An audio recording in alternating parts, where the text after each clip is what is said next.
What's up, everyone? Welcome. We are live right now in the CannaBuzz community, and if you're watching us on YouTube right now, make sure to hit the like button and subscribe button. We have a great show for you today. We have Dirk from Lost Coast Plant Therapy. We're going to be talking all about how you fight back bugs and powdery mildew and bud rot and all kinds of stuff that's trying to fight your plants and take them down. Dirk's going to help us get through all that.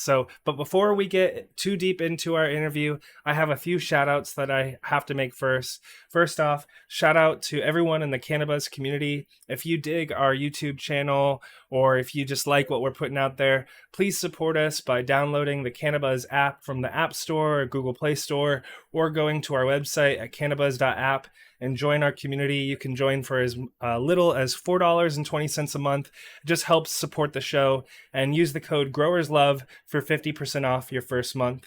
And then also, I need to give a shout out to our friend TikiMadMan over at TikiSeeds.com. He's always hooking us up with the latest news and latest deals that he's got going on. Right now, he's got a free pack with every order. It's the dealer's choice is the free pack that you get for all of September. So we've still got another week or so going on there. That's at TikiSeeds.com. Was there anything else, JR, that you wanted to make sure that we shouted out there? Yeah, Tiki also is going to be doing a secret drop this October. And we at CannaBuzz also are going to be doing a collaboration with Tiki for the Halloween season. So stay tuned for that. We're really excited about that. And we're going to have Tiki on here in about a week or so. So stay tuned, folks. It's going to be fun. Well, I'm excited about this interview because I've been using Lost Coast Plant Therapy lately. We are recording this right now on pretty much the end of September. So I've been using Lost Coast Plant Therapy on my plants to help fight back things like bud rot and powdery mildew and all sorts of things. So I'm excited I'm going to be throwing some questions at you, but let's get into our intro. Today we have an awesome guest. He's going to be helping out a lot of people make it through the season. It's Dirk from Lost Coast Plant Therapy. He's here to help us understand what we're up against and how to manage it from PM to the creepiest of crawlers. Please welcome to the show from Northern California, Dirk from Lost Coast Plant Therapy. Yay! Thanks, Dirk. Thank you. Thanks. So, yeah, JR's got our first question. Cool. Yeah, so I mean, we always like to start out our interviews by asking our guests, how did you fall in love with the plant, and how's it gotten you where you are today? Wow. Yeah, we only have an hour. Yeah. Wow. So I put my first bean in 1970 and was trying to cut the high cost of cannabis back then, which was about like $5 or $6 an ounce, and which killed us back then, right? So we put some beans in. We got some from some Oaxaca spears from Mexico, and I planted them in between orange groves in Irvine before it became, what it is today. So that's how I got my start. And after that, I mean, ever since then, since 70, I've always put in my own cannabis. But 6 years ago now, selling to the public, I don't grow any longer. I just don't have time because the product took off that much. But in between that time, multiple states, indoor, outdoor, I've done, quite a bit. Like I said, it would take a long time for me to elaborate on that. So I've had a 53-year love life with cannabis and still will, and seeing what it can do. And before medical, I needed it just to calm down during the day or go to sleep, but that's what I've used for pretty much my whole life. Yeah. So, and then medical came by, wink, wink, and which it really is. It is medical for so many people out there now, so many people, not just recreational, but for me, it's both. But yeah, it's like, it's a long journey, and seeing it become legalized, I knew it was going to do a lot of damage to the mom and poppers out there. We always knew that was going to happen, and I just didn't know it was going to happen this quick or this severe. So we knew the suits would get involved. There's nothing wrong with suits. I'm a capitalist at heart, but once you get suits into things like this, it kind of muddles things up a bit. Yeah. But I don't want to don't want to disparage the suits at all, because a lot of farms rely on those guys still for the seed money. But yeah, it's been quite a change. It was amazing just seeing everything happen, you know. And I just liked it because I like growing, and you know, I didn't want to lose my property, you know, my freedom, the kids' freedom, or anything else. Banana bread, yeah. Yeah, so I was really happy to see it come about, but I knew what was going to happen. You know, a lot of us did. Just we didn't think it was going to happen so hard. And here in Humboldt County, where I live, especially, was acutely felt right away. Right.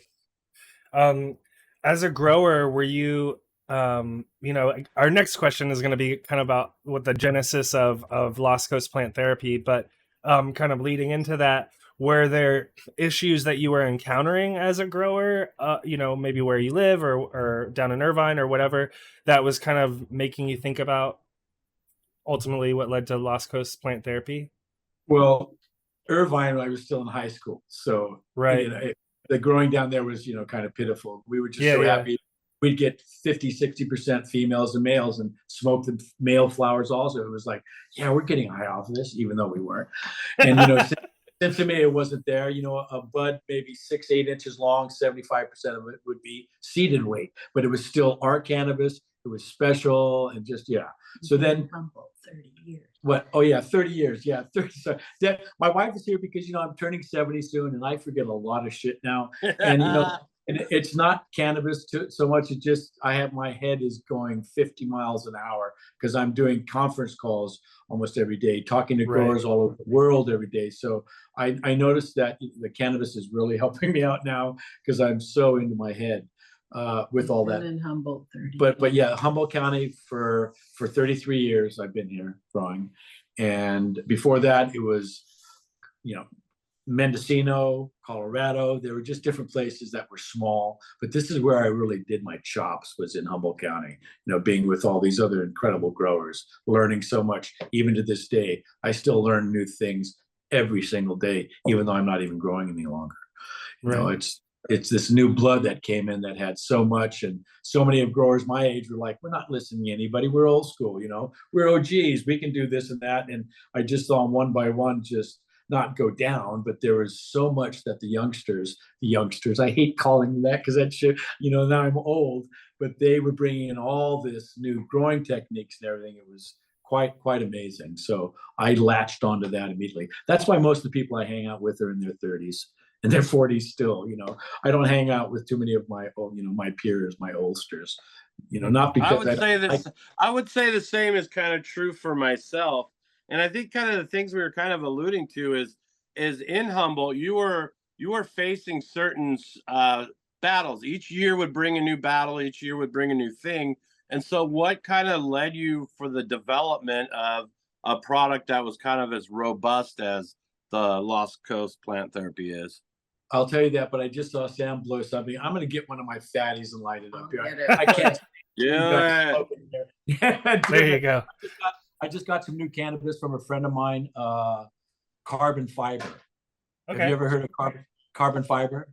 Yeah, No. I think it's from Raw Genetics, which I believe is a buddy of mine.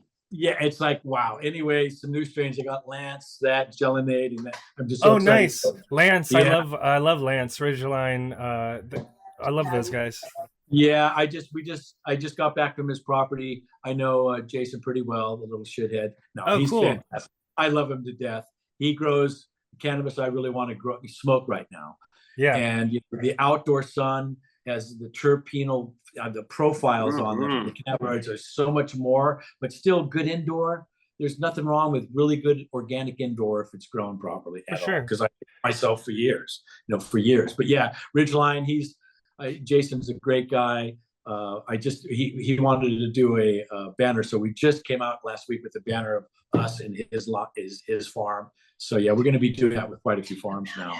Very cool. But anyway, you guys, the reason I developed this was because I moved from the. I know Debbie's over here going. No, Debbie's going to have to sit down next to you. I know. Right here in about. There's Come on over, Debbie.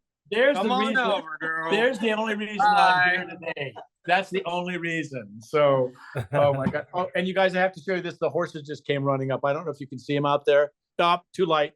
But yeah, the horses just came by with the Pacific Ocean in the background. This But is my anyway, Debbie. Yeah. Say hi to my Debbie. Oh, there. Look, there's his. That's hilarious. There's his. Oh my God. This is mine. That's yours. Mine forever, for sure. Yes, there you go. There you go. So I never even had any problems. There we go. Look at this baby. Never had any problems with insects or powdery mildew too much until the 90s. Okay. And then, you know, it could be taken care of. 3 or 4 or 5 different organic products I was using in rotation, you know, in my IPM. They were really low efficacy rates, even biologics, insects. And I know everything out there is good. People still use a lot of things, but I just didn't like the efficacy rates. And I didn't start liking the way some of my strains, because we had 17, had terpenal change. I could taste the difference. I'm like, okay, I'm not liking this. You know, I don't know about the cannabinoids, but, you know, the terpenes definitely was changing. So when we moved from Garberville area, Salmon Creek specifically, southern Humboldt, to north 50 miles to the ocean, I really got bad powdery mildew. And it was like, okay, what's going on here? Shit, I've been lucky all these years. And, you know, it's like nothing is really working. And I was using everything you can imagine. Sulfur, I mean, down the line, I've tried everything. And I didn't like it. So I was getting 60-70% efficacy rates, if that. So I said, let's try something else, Debbie. Let's just do something. And she's really cool with oils and things. She's a master gardener herself, not just cannabis, but just anything out there, flowers, vegetables. And so we just started experimenting. I saw all the different products out there. I liked oil-based best. And so we just started experimenting, and that's why we killed so many plants, because we knew, we have state-of-the-art deprivated greenhouses that are incredible. Twin walls, they can withstand 100-mile-an-hour winds. They'll last for 50 years. Could turn them on and off my phone. That's what we used for experimenting on. And then the larger ones is where we grew the flowers. The smaller 24 by 36 is where we, just experiment and see what it would do, outside and inside, and on anything, not just cannabis, but flowers, exotics, lettuce, just anything you could think of is what we tried it on. And we were getting good efficacy rates with it the more we fudged the ingredients. And so finally we came up with that, and we had a 90 to 95% efficacy rate no matter what went on with the product. But again, that was an 18-month, 24-month process of getting all that down. Almost gave up the last 6 months just because nothing was working that well. And I only used really clean products. I went through dozens of companies to get 6 organic products because they had to pass parts per billion testing, heavy metals, and all of that. That's why we really, our product is really that clean. In countries where I go where interpreters can't get it right, the organic fact, I'll spray it in my face with my eyes and my mouth open, and I'll drink 2 ounces. And usually to the dismay of the farmers, their eyes roll and they start stepping back like, who is this white man drinking all this poison? Because the interpreters didn't get it off right. So they finally would do it, and they'd see that it was really clean. And that's the main reason I made something, was I wanted to where I could stay in, spray, not worry about it. Re-entry interval time is 0, no gloves, no masks, or anything like that. Of course, Canada, which we just got into, it's taken 3 years and 10 months. We finally got it about 3 weeks ago, the stamp from Canada Health. Congratulations. Thank you, brother. Thanks. Well, there are thousands of growers up there that are bummed because they haven't been able to get our product. For 3 years, we sold 3 years we sold to Canada, and they were loving it. And then all of a sudden they go, okay, we're on the final stage. You can't sell here anymore. And we were dumbfounded. Even our attorney was like, we didn't know. So we just stopped. $10,000 fine if we shipped anything up there. So we had to stop. So now for 10 months or so or longer, they haven't had our product up there. And people were going across the border to families, picking it up at stores, smuggling it across, and they were giving out 2 or 3 and 4 ounce bottles to people because they wanted it so much. And I just felt so bad that we couldn't get it up there easy like that. So that we changed it to plant wash from a miticide, fungicide, insecticide. It's still Lost Coast Plant Therapy, plant wash. Once everybody found out what it was. I've seen folks do that before. And the one thing I noticed also, because I came from kind of the neem oil days, And more. I hated that shit, made me sick to my stomach. And I'd complain to the guy who was teaching me how to grow, and he would just tell me it smells like money, shut the fuck up. And I got to be honest with you, There you go. when I started using your product, I was really, really pleased about how pleasant it was. It's very clean, and it's not really thick. It's nice and fine, you know. When I'm using it in my fogger, I don't find it to be as hard to work with. So now, as we start looking at some of the problems that we're identifying in our garden, how important, can you kind of talk about how important it is to understand what bug you're up against, or what pathogen you might be up against? I mean, this may sound simplistic, but I treat everything the same.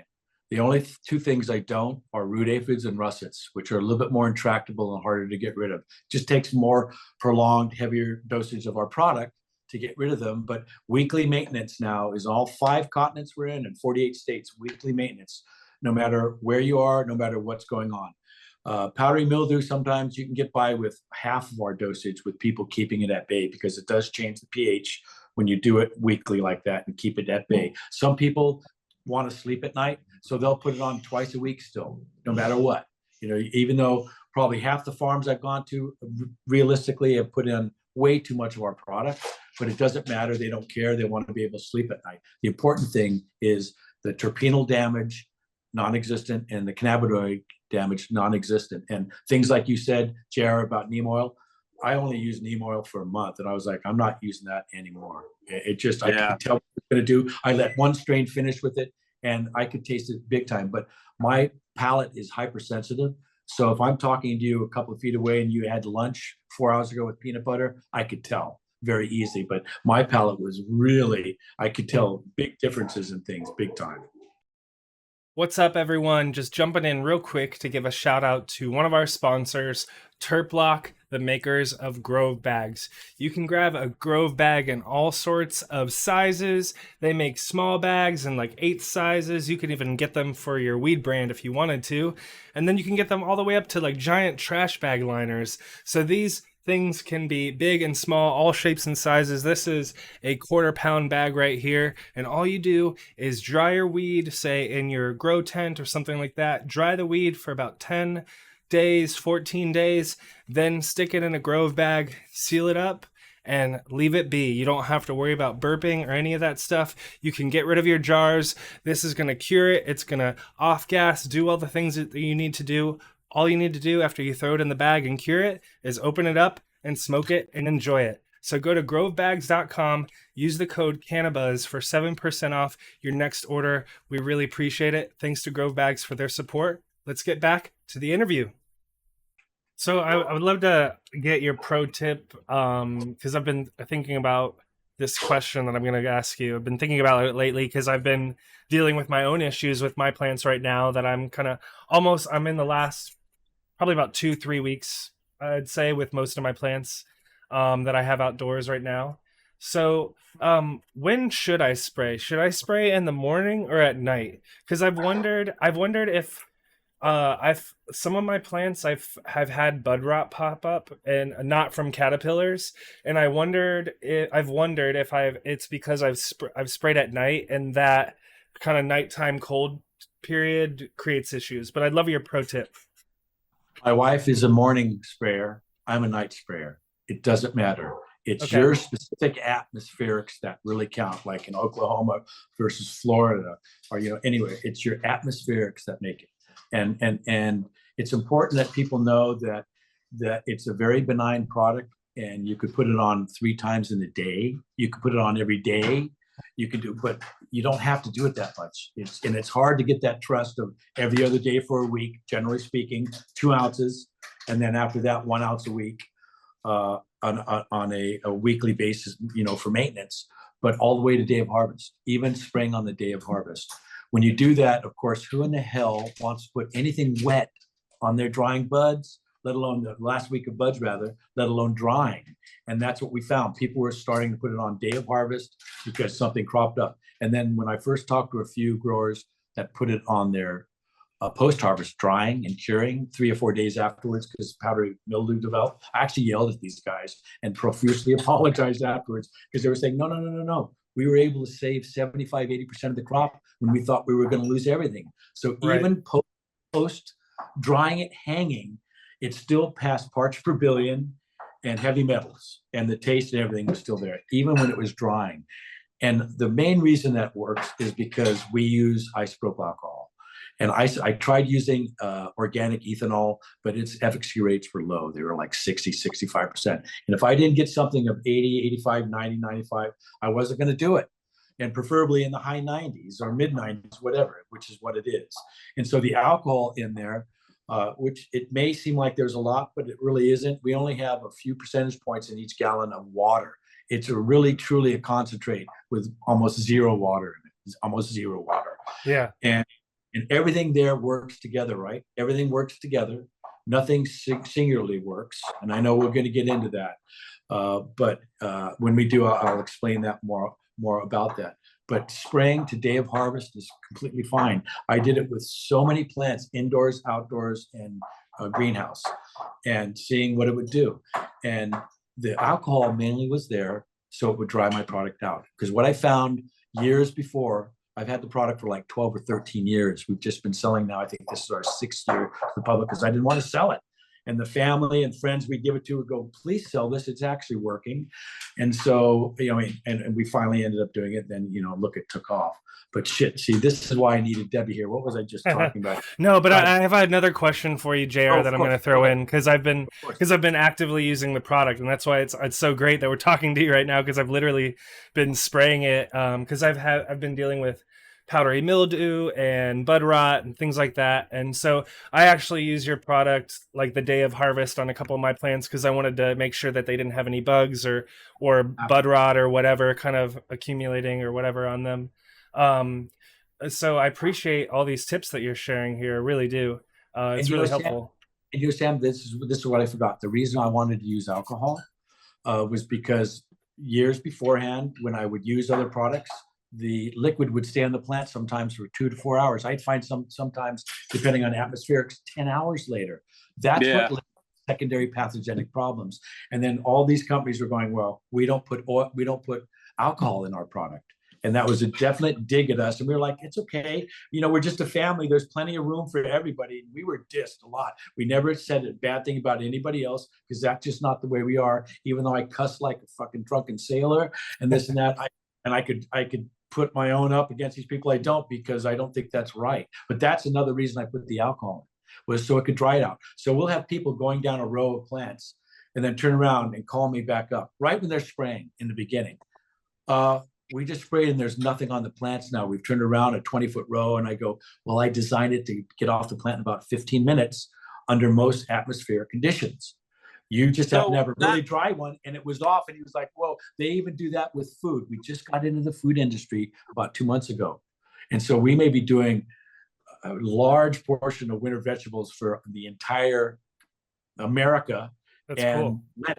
I mean, these guys are worth hundreds and hundreds of millions of dollars because they do like 90% of the lettuce. I'm hoping we already gave them some pallets, and so far everything's going great. They're using maybe $42 worth of our product on an acre versus 100, 160 of other organic products they've used. Wow. Even poisons, $70, $80 an acre. And they can't believe this hippie juice works. They can't believe that it actually works. So we're really pleased about that. My heart's in cannabis, but I want everybody to do it. That's why we went to Vietnam to see if we could put it on the rice paddies. We're getting into New Zealand and Australia later this year, almost assuredly, Costa Rica. So we're expanding quite a bit, not just the cannabis, but vegetables, flowers, fruit. They use them on, in Hawaii, they put them on papaya orchards. So it's used quite extensively now on many different things I never thought would happen. But that's the reason, bro. I digress. Why I put the alcohol in, so it could be boom, boom, boom. We have people put it on 2 or 3 times in a day because they have time constraints. They can't get back to grow or something like that. Yeah, I would like to ask you a question about that. Of course. Because I've had other people say that they will use like a surfactant with it or a spreader with it. The way you formulated it, would you say that it's not a good idea to use a spreader or like a transport or something like that? Like Yucca, which is a great product. Yeah. My surfactant is different than everybody else's surfactant. I can't really tell you because we've But had it's built in, and so you don't need to add an extra one. Yes, you don't, but you can if you want to. And you're a grower that goes, my surfactants is what makes everything spread better. That's fine. It's inexpensive, doesn't take very much to add to it, but it absolutely is not necessary. It isn't. Some people still will swear by it, but the vast majority, once I go with your own eyes, and this is what I tell everybody, experiment with your own eyes, see what you've done, and then go from there. Don't just listen to me. Please don't just listen to me. Trust your eyes better. And that's why when people are calling up going, well, can we put in, potassium or hydrogen peroxide or potassium salt, any of those things, right? You can, but you have to experiment with them first. Not necessary, but you can. And some people say they get a better result from it, adding this or that. But here with the experimentation with all the growers I know and what we did and what they did for me, it's absolutely not necessary, but you can do it. There's nothing wrong with it. Plus, you can put our product in with teas, even salts, but organic fertilizers, you can mix them together. Right. So you don't have to do, separate sprayings, which on certain big farms make a difference. And also, you guys, the big farms in Southern Oregon that spray with helicopters, we did some experiments. And so instead of using, let's say, 3 ounces, which you can use up to 6 ounces, but I've never talked to anybody in the world that's used over 3. We put in isopropyl alcohol with our product. We put in 2 ounces of isopropyl alcohol, 1 ounce of 2 ounces of our product, 1 ounce of isopropyl alcohol in a gallon. Didn't matter if it was 70, 71, 90, 99. Even to my chemist, they were like, well, everything turned the same, so I guess it doesn't really matter. Because certain people can't get 99%. They can only get 71, like at CVS Mark drugstores or something. But it had the same efficacy rates, which was fantastic. Of course, it's not as good as ours, but it saved a third. Some of these farms, they've saved $5,000, $10,000 a year that use a lot of our products by adding the alcohol. I'd like to add to that because I was on your website and it says here that in 5 years, sold over 193,000 gallons of concentrated product that has replaced 24.7 million gallons of harmful pesticides and chemicals. And so what you're saying is these rates that you're able to apply are not only beneficial to the farmer in the amount they use, but it's taken away so much poison that is decimating all the life that lives in their soil, all the life that lives on their plants and everything else that they're kind of decimating in the same process. And so kind of moving forward, I'd kind of like to talk a little bit about kind of the modes of action for pests, understanding the way they eat, breathe, how they lay their eggs, what happens inside them, how their internal digestive and reproductive systems work. Can you kind of talk about how we can see how the product is hitting all those modes of action? Of course, you just said it succinctly. Perfect. I'm not going to say it much differently, maybe with a lot more words because I'm a wordy guy, but thoracic breakdown, metabolic breakdown, exoskeleton breakdown where they melt and their insides come out. Do you know how long that would take for immunity? Way longer than you and I would be alive by hundreds of years. So this is a standalone product. You don't need anything else. I've had growers using it for 13 years, nothing else. But it works great in IPMs. If you still need to use it in your IPMs, which a lot of these big farms, they want, some of these guys are PhDs that are in charge of growing now. They want to have different modes to hit, right? And there are many products out there that will. We just wanted to make this simple. And that's why I think one of my daughters said, keep it simple. And that's what we have up there because we want to make this viable and simple to use where, like I said before, I was using 3 or 4 organic products in my attempt to get rid of problem pests and pathogens. So, I mean, it was a big deal for us to finally develop this because it worked. And then for a year, I was just like, wow, it really works. I can actually go to bed at night. I don't worry about if we have an aphid infestation. Put this on, done. Put this on, done. And I didn't make the product, but for powdery mildew. I didn't realize it was going to start working for all these other insects, which I should have known, but I didn't. And we kept adding new insects on. And the cool thing about it is it gets rid of all those bastards. but it attracts honeybees, doesn't kill them, attracts praying mantis and ladybugs. And when we first found that out, it kind of blew our minds. We've had apiarists spray their actual hives to get rid of the Verona mite on the bees. That's helped decimating the bee population besides all the poisons out there. That's and kind of huge. Dirk, talk about that a little bit. I didn't believe it. Talk about how a lot of products are so damaging to bee populations and to those pollen spreaders that we need on our planet to survive. Huge. You know, if the bees go, so goes 7/8 of the population. It's just the way it works, the pollinators. And it's crazy. The food supply. It's crazy how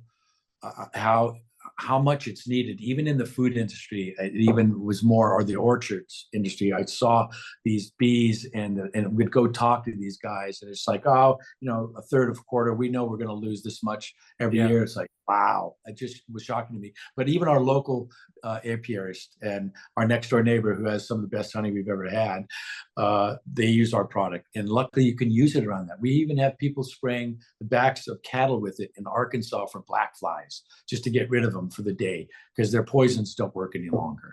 And now I have societies like orchid societies and Sansevieria, just everything, all these old people calling me up, and old, here I'm almost fucking 70, and I'm talking to some of these people and they're a few years younger than me. I'm going, honey, I'm talking to a bunch of old people again, and I find out they're younger than me. And they're excited because their uncle, their nephew, they used our product, and they go, why don't you try it on this? So indoor plants, it's incredible. And very quickly, you guys, when people talk about the alcohol in it, I spray 99% pure alcohol in the middle of the afternoon on my ranch here in Humboldt County. I live on the ocean. It's 65 degrees here. You do it inland, you're going to fuck up your plants. But out here and spraying, and nothing happened. Then I went to 4 or 5 strains, 4 or 5 lettuces, periwinkles, which is a plant that a lot of botanists do experiments on. And that's how we found out our product actually could use 6 ounces. Somebody called me up and goes, hey, we used your product, put it online, a few other ones, and everything started turning necrotic at 4 or 5 ounces. And we went up another one, 6 ounces, and your product was, the plant was beautiful and straight. I went, yeah, who gives a shit? So months later, I finally meet this guy at an LA, I think it was a hemp convention, something like that. And it was funny. His name is Dr. Tom Quick. Lovely man, PhD. He helped develop Safer Soap decades ago with a few others, but he's the one that did the experiments with the periwinkle. I went, you put how many ounces on? And, you know, I was like, I couldn't believe that you could put that on, but I've never talked to anybody in the entire world that's ever put more than 3 ounces on for a few sprayings to get a pathogen or an insect under control. Yeah, I've used it a few times with higher dosages, because on one of the strains that I'm growing right now, it started getting powdery mildew like a week or so ago. And I was out in the middle of this week. I was out for business for a couple of days. So I sprayed it a few times, you know, leading into that time that I'd be away, just because I wanted to kind of fight back what was going on. And so I'm just super appreciative of everything that you've been talking about, and how your product works in so many different ways. I did have a couple of different quick questions before we get into more of JR's set of questions. So could you talk to me about how do you think people should balance spraying and releasing beneficial insects? Because this is something that I've really struggled with, because if you buy beneficial insects, you spend a fair amount of money on them. They're not cheap. And I've noticed that these sprays, I think, kill them, or can kill the eggs of maybe my my ladybug's eggs on the bottom of leaves. I've wondered if Lost Coast maybe might be killing those eggs.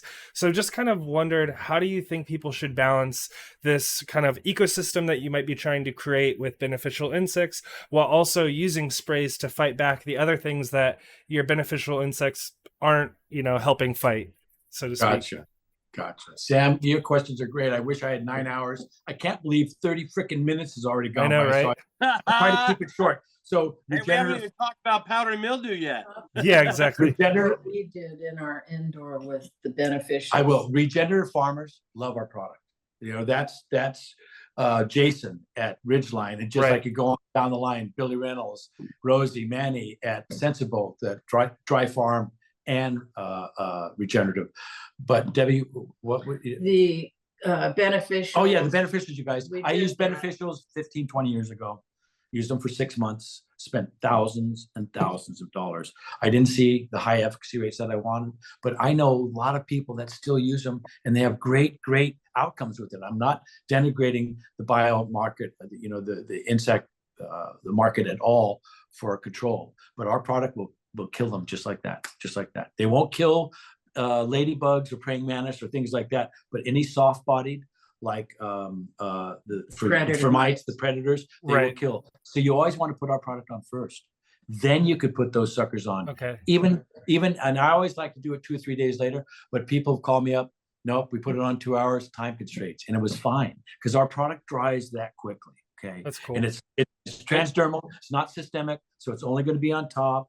And so that's why some people, if they know they're going to use beneficials, will spray 2 or 3 times. But when you're talking large and scaling up large grows, that gets expensive. That's why we want people to use maybe 2 ounces and then 1 ounce of alcohol, because in the long run, you start using less of our product when you do something like that instead of just piecemealing it out. And I didn't believe that until a few farms did numbers for me. I go, I need to see it for 1 or 2 years before I tell anybody. That's because that's something empirically I have to see. Anecdotally, if 30 or 40 growers say something in the world and I haven't, I'll tend to believe that, and then I'll do a little bit of... I can speak to my own experience with your product. I had kind of an issue with thrips, and I don't know what it is about the Willamette Valley thrips here. They've got their fucking muscles on, bro. I hit them with a ton of shit, and so I started using your product. I used 1 teaspoon per quart, and I did that. I did that every 4 days for about 2 weeks, and then now they've been gone. It's been over a month, and usually that's when they kind of start to creep back on me a little bit. 3 to 4 weeks. I notice now I'm still clean. I'm hitting them about once every 2 weeks with a good spray. But also another thing I started doing is I'm in a room with concrete floor, so I just kind of been taking I just been kind of washing them, you know. That's it. So I got to tell you, between those 2 methods, 0, like goodbye, and it's nice. JR, it's funny because thrips people can't get rid of them and just live with them, and they're fine. They don't do too much damage. You know, put purple traps, the fly traps, put those, you'll do most of the problems. But people started realizing when they sprayed their plants heavy with our product and the drippage into the substrate, no matter what they were growing in, started noticing that the thrip populations were down, and we don't have white flies anymore. The fungus gnats are gone. And that was just the drippage. So we tell them, whatever substrate you're doing, spend 3 to 5 seconds spraying on the top. You don't have to soak it, just enough to where you go a little bit lower. That will take care of those little fuckers, their eggs and everything else. And bro, back to you with the biologics, putting those on. Definitely, they do work. I have too many friends here that still use our product and biologics, but they get everything under control with our product.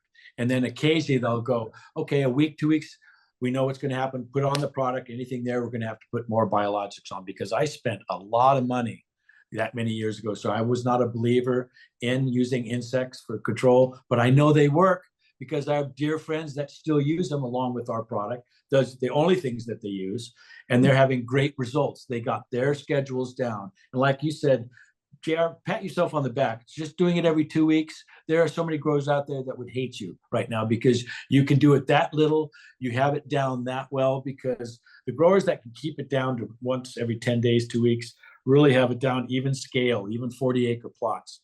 Well, I kind of like to talk about that difference between knockdown and maintenance. I mean, in my regimen, I did a pretty heavy knockdown there for 2 weeks.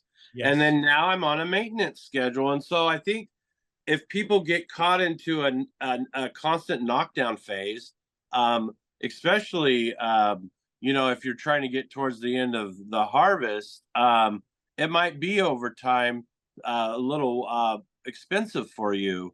And as we know, with this economy and the way our product has been choked out and forced to the bottom, all those things start to make a difference. And so one thing I wanted to comment is as I go into the grow shop over the last at least 5 years, I've noticed everything's shrinking. products are shrinking. So when I go to IPM, I see that you're one of 4 products that are still standing. And so in my mind, that clicked out to me. And my good buddy Rasufa, he handed me a sample of your product and told me what a great gentleman you were. And Shut up. That's the first time you used it, was when he handed you the. Wow. Yeah, I'll be honest, me too. I'm gonna have to be nicer to Rasufa. Yeah, I'll be honest. He hooked. I love him. He hooked me up as well. We were both of us. We were at an event in June in Denver, and he hooked me up as well. And he was like, these guys are legit. And it was that. And then me seeing Jason Gelman from Ridgeline using it, and him, I was like, those were the signals to me. I was like, all right, I'll give this stuff a chance, because if these guys trust this stuff, like if Ridgeline's using this stuff, then I'll check it out. So yeah. And bro, talking about Ridgeline, I was just there like 10 days ago, 2 weeks, seeing all these stunning things ready to be harvested, and his new strains coming up, which I'm really excited about, because Jason, he has 1 employee. He still is one of those, like Debbie and I. We ran our entire operation with nobody, except when it came to trimming. People were shocked that a couple of old fucks were still running something this size. It wasn't huge, but it was 2 large greenhouses, of 500-600 plants. But it didn't matter. Jason's still doing all this on his own. But last week, Woody Harrelson shows up at his place. Yeah. So and I guess Burner's coming. So yeah, and I kept going. When you told me those things about our website, I didn't even know those numbers, Jared, because I've only been on our website maybe 5 times. I've never been on our Instagram page, and my daughter hates me for it. No, Chloe, she keeps going, oh, get on there. And yeah, so when I go, God, Jason, you're really well liked out there. I never, and like that, like Rasufa, I go, I'm going to have to be nicer to you. But yeah, it calls all the time, 3 or 4 times a month. And I don't tell him very often, but I've only told him a couple of times. He goes to his head. I go, they ask if I know Jason. And I go, Jason, you mean the guy that played the 13 horror shows, those things? Jason, I go, no, man, the Gelman, the Ridgeline. I go, yeah, I just saw that asshole last week. No, he's great. He has a following that I had no idea. It kind of shocked me. Just like the Mendo Dope Boys. 2 weeks ago, I sent them a bunch of stuff. I'm going, guys, Leezy, Biggie, I go, I know you guys are big and this and that, but I don't look them up on the internet. They sent me 10 CDs. I look them up on the internet. I'm going, oh my God. And I call them back up. I go, why didn't you guys tell me to shut the fuck up? Some old fuck. I go, you guys are all over the world. Here I'm going, here, I'll give you some more product, and can you do this? And all they did was laugh. So I'm not one of those types that looks up somebody's profile, like your profiles. I didn't give a shit. I just liked you, right away. Yeah. Even if I hated you, I wouldn't look at the profile. That's just not me. But yeah, you guys. But yeah, it was. This is great. I'm so glad I'm doing this. I still can't believe that 40 minutes has gone by. I'm really sorry. So we're not gonna get into it. Yeah, we won't get to everything, but we are gonna we're gonna have to do some rapid fire, right? So let's talk about pests. We're gonna talk about pests and fighting them. So this first one is super relevant to me because I've actually been using your product to fight these guys, aphids. So aphids, I've been seeing those. I tend to see aphids popping up. I see them at different times of the season. When do you see aphids popping up in the cannabis on outdoor cannabis? I use this a lot. Atmospherics. That's all it plays. Atmospherics. The first time somebody goes, "Hey, dude, I'm from Southern Colorado, Eastern Colorado. Did you make this as a root drench?" I go, "No." He goes, "Well, we did. We had 10 acres of corn, alfalfa, hemp, THC, and we got rid of root aphids." I go, "What the fuck is a root aphid?" It's like, I knew what they were, but and he goes, "It worked like a charm, man. It saved everything." So I was shocked at that. But root aphids and aphids, foliar aphids, those little fuckers, we know what brings them in. So we bought a bunch of it. Eggplant will bring aphids in like that. So we did it purposely. I let all the leaves turn 75% black. You could only see little lines of green because of that many eggs. Sprayed our product on. Sure enough, heavy, 2 ounces, 3 ounces, every other day for a week, twice the next week. And boom, it worked. So we went, okay, because aphids and russets, especially root aphids, are the hardest thing to get rid of. Not broad mites, not this. Yeah. But some people go, fuck, we got rid of our russets with your stuff after 2 sprays. It's the fungus gnats that we can't get rid of. I'm like, fungus gnats? Fungus gnats and whiteflies are the easiest thing to get rid of. They usually are gotten rid of by the drippage from the plants into the top, even killing those little fucking eggs. So I was shocked. That just goes to atmospherics really have a huge play on things, because that's really what drives something, even in the same watershed. Yeah. And I would say to anyone who's watching that might be new to outdoor growing, I've noticed that aphids show up, for at least for me, first on the bottom leaves, towards the bottom of the plant. That's where they show up. Always. That's it. Yeah. Good point. Good point. I'm glad you brought that up. That's what I'm saying. I'm going to forget about 90% what I'm supposed to say. So please bring that in. That's exactly. It took us like 10 days to 2 weeks or so for them to actually work their ways up the plant to get this coverage, because I really wanted to see what our stuff does. I even had full term plants ready to pick and bud, spraying our product, killing them, because I needed to know what our product would do at every single stage. And that's a thing. So yeah, with root aphids, foliar aphids, just a heavier dosage, I'd recommend 2 ounces of our product and an ounce of isopropyl alcohol to save you a little bit of money. If you don't give a shit about the money, use 3 ounces of it. You'll use less, 2 or 3 sprayings of that versus 2 weeks of a half ounce or an ounce, which is incredible. There's thousands of ways. I still learn every week a new way if somebody's putting it on, and it just blows my mind. I mean, it blows. I've had people put it on for 60 days in a row to get rid of russets when they first came out. They passed parts beryllium, they passed parts heavy metals, and they placed third or something in the Sonoma cup for edibles or something like that. I can't. This was 5 years ago or so. So yeah, it was a lot to me because so much has happened. But yeah, I was just shocked at how you can put it on. The thing is, if you get them under control, the pathogen, the stress, or whatever it is, our insect, that quickly with the heavier dosage you tend to use less of our product. And now I know that, first of all, shout out, because root aphids are the scourge of mankind. Them russet mites. But let's talk about some of our bigger, badder guys that give us issues, like caterpillars and budworms. What kind of modes of action does it use to get at those dudes?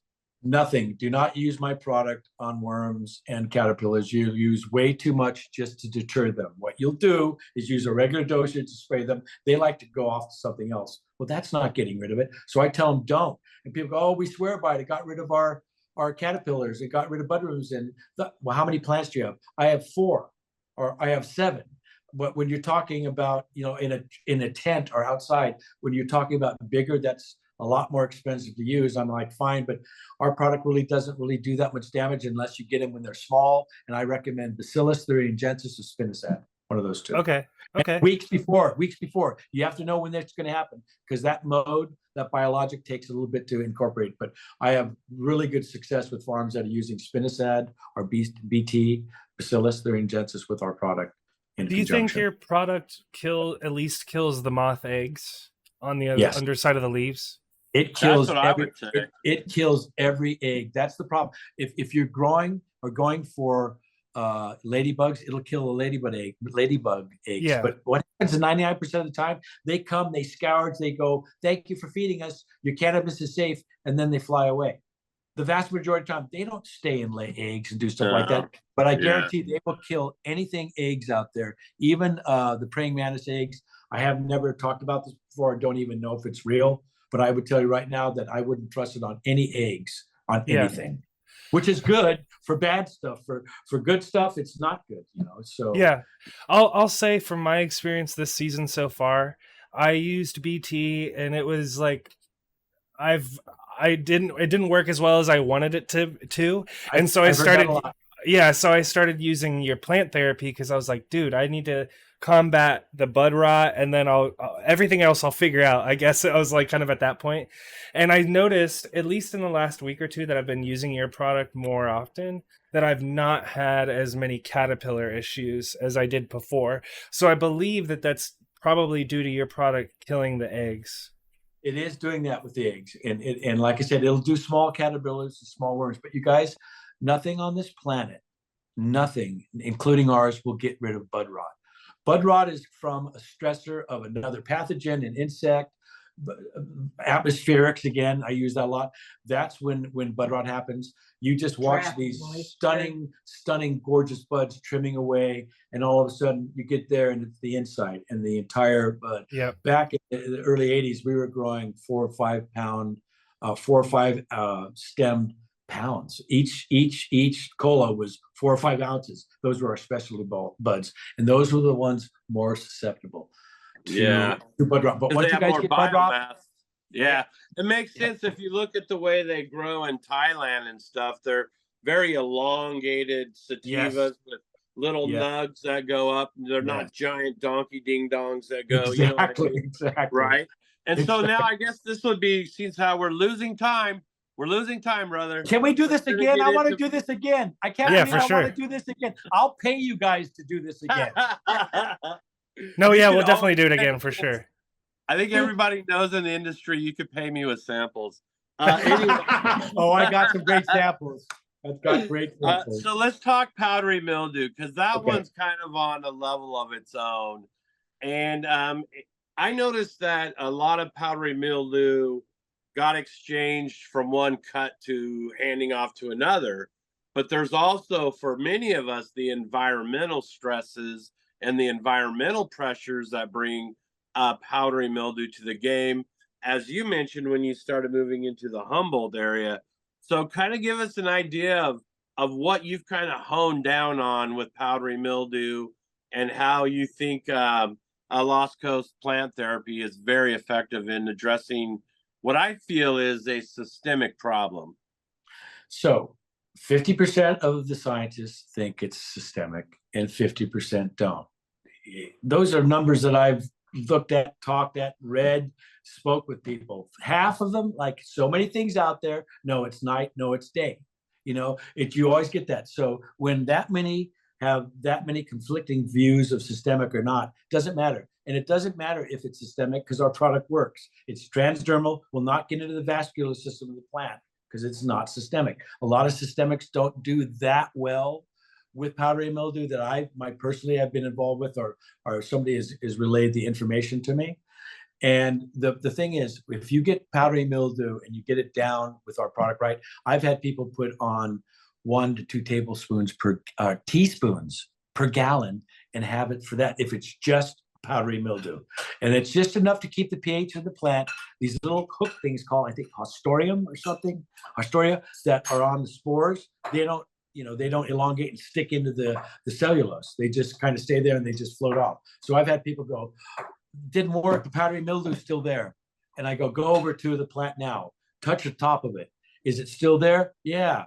Because if it was alive and it was there, it would wipe off, and that's not good. The marks that it makes when it leaves behind, they're there for, it won't fuck up the colas.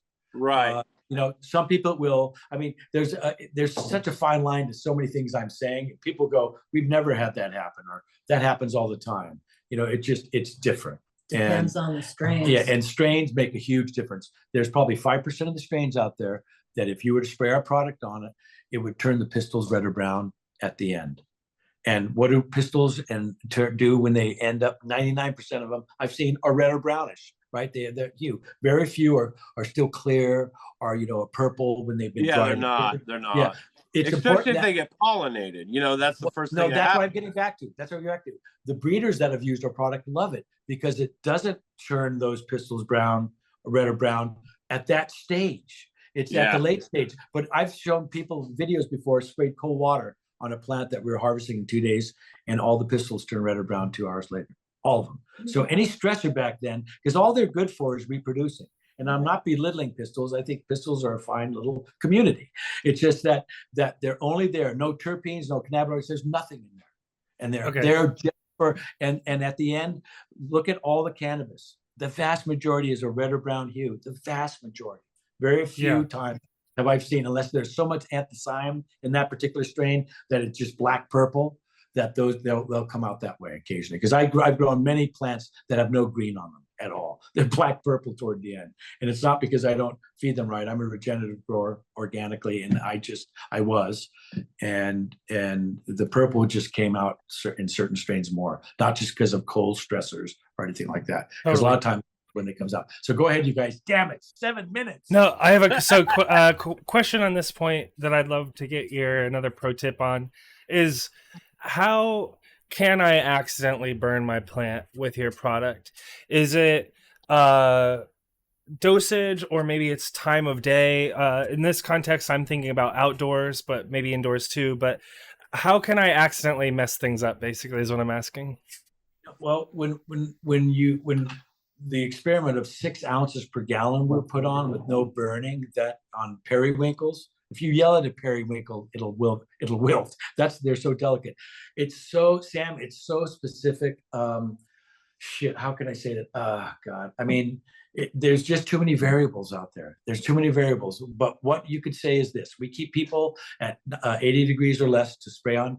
I have so many growers that can't get below 90 degrees at night in some places in the world at night, and they have great results with our product. Okay, they have enough airflow, whatever, because the stomata will close with the oil, won't kill the plants. It takes them a little bit to come back. But I've heard people burning with our product that have never had anything else on them and this or that. But then I find out that there was a stressor involved with that beforehand. And that's what it'll do. It won't kill the plant, without question, it won't kill them, but it's turned leaves, curled up or this or that. But then I find that there's another stressor involved. They didn't know they had russets or something else, because if it did do that, we wouldn't be where we are today. We get tested here in California 1,000 times a week for legal farms and legal grows, small ones. And if there was ever a problem, knock on wood, we'd know. And we have an incredible bottler, just does our product, which is very rare for the bottling community. So we don't have to wait in the queue for 3 months to get it. So the bottling, the mixing, we get it from a reputable chemical dealer, all of our organic ingredients. So that we're really proud of. And they have cameras at their places because the FDA and the EPA, do business with these guys. So I've been dealing with these guys for a long time. So, hey, well, I was on your website last night, and I noticed you might want to mention to the people out there, there was a bottle cap difference, and you were making a note that there's no difference between the product in the color of the top of the cap, people. So what happened was during COVID, they ran out of everything. And we were known for our green tops and our blue. I love that. Clear right? bottle. All of a sudden they stopped. Scheme. Now we just had white gallons of 2.5, all white. Then it had to come to the quarts. And then now the 12 ounces. And now the 2 ounces, because the blues that we did get were inferior. So we just had to recycle them all. They just weren't. So now we're going to a very clean white plastic. We're a very clean company. We give about 1.75% to 2% of our earnings away a year to food, to kids, to animals, to water systems, to people that have fire suppression problems. We'll help them out with down payments for, like we did for this watershed we used to live in, for a fire truck. So we're very involved in that. And the new caps and the new thing have no change at all. That's just what's available. We found a cleaner product and a better, stronger product. And that's why we went to those. But you know what was funny? When we changed from miticide, fungicide, insecticide on top to a plant wash, hardly anybody. I mean, to this day, they went, wait a second, what did you do? And they'll come back to get something and they'll go, yep, you're right. That's what it is. Because our product has a 4-year shelf life on it now. And I'm going to open next month one at 5 years. So I've had so many growers call up, man, I've had this for 4 years. I go, has it been closed tight out of the sun? Yeah, it's good. And they call back, they go, the shit still works great. So, it has a 4-year shelf life on it. I'm not sure we're going to be able to say that, but we know that we can get away with like 2 years for Canada. I don't think they'll let us say the 4 years, just because it's been something I did. So we'll have to go to a third party, spend tens of thousands of dollars, which we'll do, to go, look, it lasts this long. We are definitely doing this show again. I think this has felt like 5 minutes. That's great. Well, and before we get off, you guys, I want to fund you guys with this. I want to get on your site. You'll be the first people that I'm actually following. Is that crazy? Oh, we appreciate that so much. I just don't do this. But when you guys have fundraisers stuff, please call us up. You're the type of gentleman, that human beings that I want to, give money to. I'll give you the clothing we have. We have excellent high-end clothing that we don't sell, we give out. But monetarily, call us up. Especially now this next year, because we run out of money in about 4 or 5 months into the new year, because we're giving so much of it away. And we realize one year we gave 25,000 to the Boys and Girls Club up here in Humboldt because it was so important because of things that they needed. And we'll do stuff like that. So please let us know. God, we have 3 freaking minutes left, and I'm the one that's talking. I always have a last question too, and this one could take you an hour. All right. Oh, Jesus. In your growing career, what was the one strain or variety that you still feel like got away? Shiva skunk. I grew that one. Little footballs.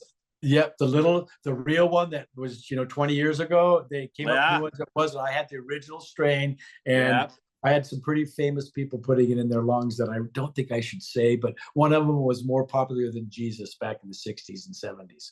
Oh, and they also named their band after an insect, but that's as far as I can say. And his name rhymes with Saul. I love you guys. So we're gonna do this tomorrow, right? Yeah, exactly. Come on. This is the second one I've ever done. I've turned down 99% of them, and now you guys are gonna go. We're gonna have to get them off early next time because there's so many questions. You guys, tell me when you want me on again. I'll do it in a freaking heartbeat because I know there's so many more things that I could tell you about the product and questions you want. We're excited about friends of the show like yourself. We just had Johnny on, and he was so gracious to visit us again.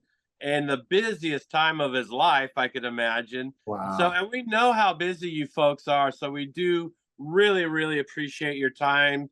And call me back on my phone number, my personal number I give out to growers. I don't care if I've talked to people with 1.5 million plants and 2 plants. You call my ass back when you get my number for any questions. I don't give a shit what it is. Call me because you either talk to me or one of the children. Me 90% of the time, unless I'm out of the country. And one of the kids, and they know as much or more than I do about growing. Very awesome. Well, Thanks, we really appreciate your time today. We're gonna let you get out of here and enjoy the rest of your Sunday. But before we let you go, are there any shout outs that you want to make before you go, or obviously let people know your website or anything like that? Shout out. I'm so stupid with that. No, all I want to do is shout out Sam JR. But for myself, that's why the kids are always like, Dad, you're always not wanting to sell our product to places and this, that. I go, I don't give a shit if they buy my product or not. But my shout out is to you two. Thanks, man. I don't know if that works or not. I don't know if that's copacetic, but yeah. And you, I imagine you're a regular attendee of the Emerald Cup or no? Do you usually go to the Emerald Cup? Since all the top farms that use our product, yeah, you bet I'm there. All right, well then we'll see you there. Oh, wait. We will see you there. You guys have free tickets. I'm giving you, do not pay for your tickets. Talk to me. I get 10 tickets plus, please. And if you want to bring somebody else, if I find that you guys have paid for them, we're not friends any longer. Well, sounds good. Absolutely a deal. All right, you guys. And if you ever come by, we have a gorgeous guest house. Please come stay with us anytime. Awesome. Well, we really appreciate your kindness today. If you've been enjoying the episode, make sure to follow Dirk's Lost Coast Plant Therapy. Look them up on Instagram. Just type it into Google. I'm sure you'll find them. Check out their products. It's super helpful. Like I was saying, no bullshit. I've been using it lately to help fight a bunch of different things and really appreciate it. Obviously, JR has been talking about using it as well. So we really appreciate your time. And as always, JR, growers love. We're all lucky to have you too. Thank you so much, brothers. Thank you. Peace.